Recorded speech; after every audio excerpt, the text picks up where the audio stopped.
Yo, what is going on, guys, and welcome back to another Genshin Impact video. And today I'm going to be doing my tier list. This is my third time recording this because NVIDIA RTX voice crashed on me midway through my first recording and I didn't realize it. So I recorded a second time and it didn't really work out, so now we're here. Anyway, today I'm going to be, like I said, doing the tier list, and this is going to be based off of my own experiences, thoughts, opinions on the characters, and I'm going to be basing this as a overall tier list, okay?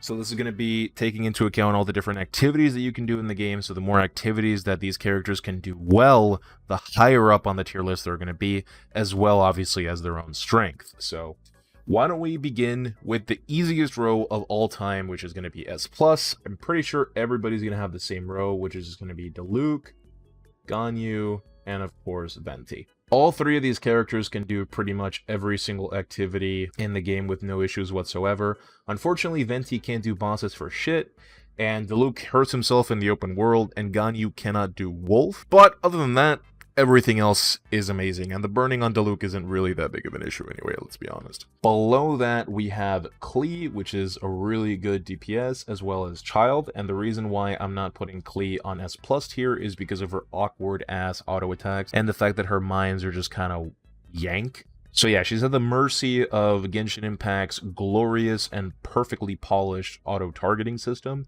and Child, unfortunately, is locked behind cooldowns and constellations. With constellations, he'd be SS+, but without them, he's just kind of stuck here next to this lolly asshole. But before we get into those, let's go into the last possible tier and put Ayaka and Xiao, that for some reason are on this icon list. Now, the reason why I'm putting them here is because they are not in the game.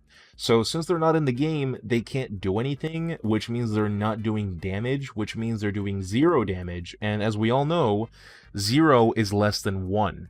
Okay, so they're actually objectively worse than Amber right now. So before we move on to the middle of the pack DPSs and supports, we're just going to put the S+ tier supports and the S tier supports. So the only S+ tier support alongside Venti that I think is in the game right now is definitely Bennett. And then in S tier we have Xingqiu. Bennett just does everything. Like, he's a healer, he's a sub DPS, he's a burst support, he's just amazing. He's also pyro, so for Diluc, Klee, and even Xinyan mains, he is just like incredibly useful because he gives you that easily pyro resonance buff for an additional 25% attack. So that is a hidden thing that he can do. He's just so good at pretty much everything. Unfortunately, he can't heal you beyond 70% HP, which is kind of annoying, to be honest.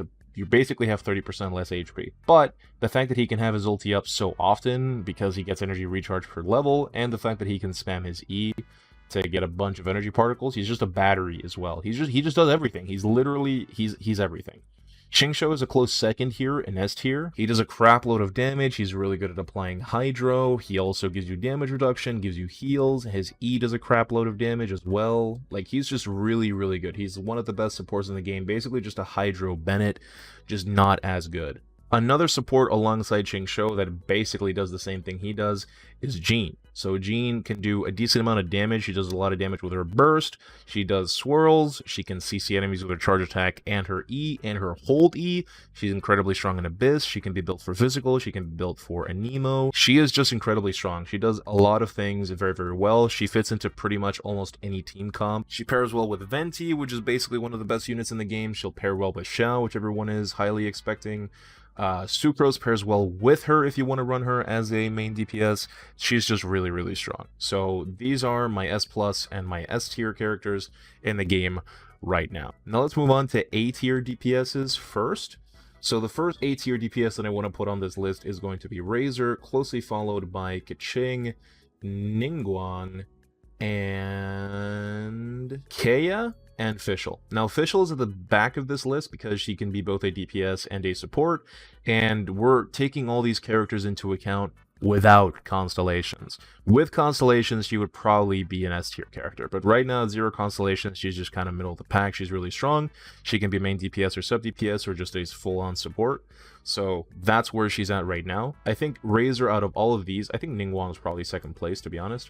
I would say that Ningguang is better than Razor, but I personally haven't played Ningguang all that much. This is just me basing my knowledge off of the people in my Discord and my friends like Seth who play Ningguang, but she's incredibly strong. She basically deals well in almost every situations because she doesn't need reactions. And the same thing with Razor. Razor just needs super conduct, which is incredibly easy to get. You can use Kei, you can use Changyun, you can use Chi-Chi, you can use Ganyu, you could use Diona. It's just very, very easy to get super conduct. The buff lasts more than enough time for you to kill everything. He's a physical damage carry, so he does well against almost everything, just like the Geo situation. And he's a Claymore user, which just puts him at an inherent advantage over all the other weapons in the game right now. Now moving on to supports, I think Diona, Sucrose, Mona, and Zhongli are the A tier supports. Oh, I forgot Albedo as well. Albedo is very good. He can generate energy. He does a crap load of damage. His ulti gives EM and does a crap load of damage. Zhongli has a pretty strong shield. His ulti CCs people pretty much, you know, regardless of who they are, which makes him a little bit better than Mona, because Mona can only CC small fry enemies. But that's also really good in Abyss, so it's not that big of a deal.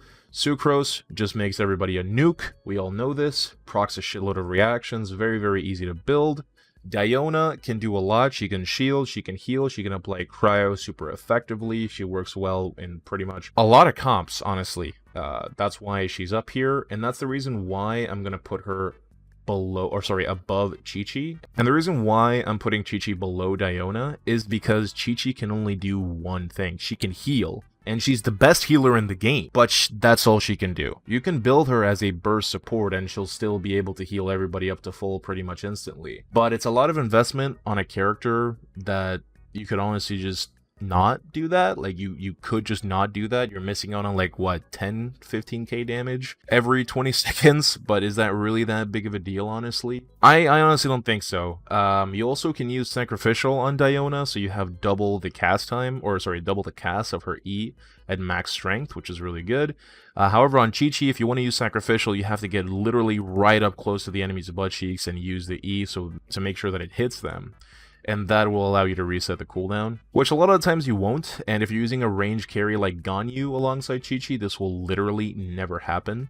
So that's the thing. I love Chi-Chi. She's amazing. I honestly I feel much safer having her on my team than a Diona, because I feel like I'm literally just unkillable. But that's the thing, like, she can only do one thing. I wish that her constellations were better, because most of them are complete dog shit except her last one. She's really good. I just think that in terms of, you know, efficiency and type of content that she's worth in, for example, like, she can do a lot of healing and she makes Abyss, like I said, she's like a safety net for Abyss.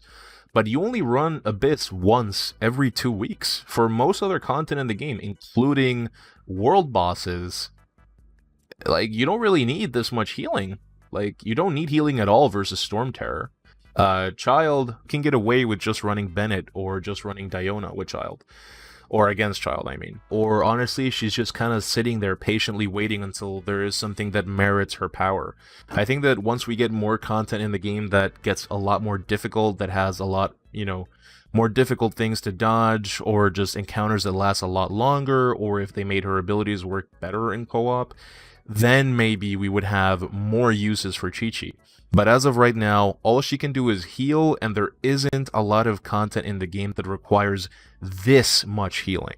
So you can get away with just running Bennett for most situations, or just running Jean. So that's basically it. Jean can also just fully insta-heal your entire team at once too. So it's just, yeah. That's the problem with Chi-Chi right now, at least. Anyway, moving on, I think this is pretty much everybody that I want to be in A tier, or that I consider A tier.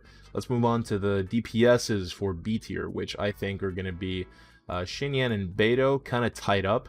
And then you have Changyun. And then in C tier, you have basically everybody else. I think both Travelers, Anemo and Geo, are kind of bottom of the pack here, alongside Lisa and Barbara. I think Xiangling is a little bit better. And Noelle as well. The problem with Noelle is that she has really long cooldowns, and she can't generate energy for herself. So she can do a decent amount of damage to a lot of enemies, but she just sucks at generating her own ulti. And if you want to use her simply for the healing, you're going to have to spec into her anyway, because she scales all into defense for her shield. So it's just not a lot of uses for Noelle. Like, really, there's not a lot of uses outside of, like, Abyss for her. And even though Abyss is pretty relevant content, again, you only do it once every 2 weeks. And it's just a lot of investment for not a lot in return. Like, if you're going to build her as a main DPS, then that would be nice, but I don't think that she's a better main DPS than the aforementioned characters up here. Amber, let's just move her over here. And if we order these lists from left to right from, like, power levels, then I guess I would put Diona here, Zhongli here, Mona here, Sucrose, and then Albedo. And then for B tier, I would say Chi-Chi. Yeah, I think this is pretty accurate, to be honest. But in this tier, I would say Lisa is the best out of this pack.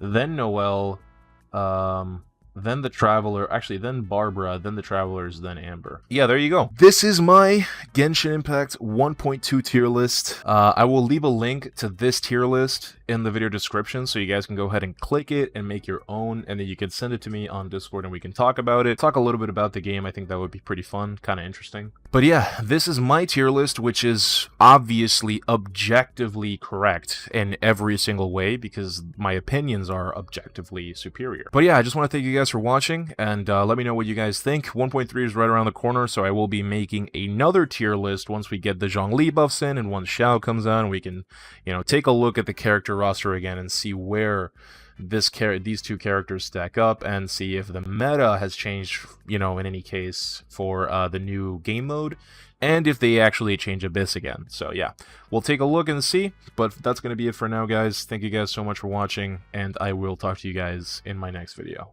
Take care.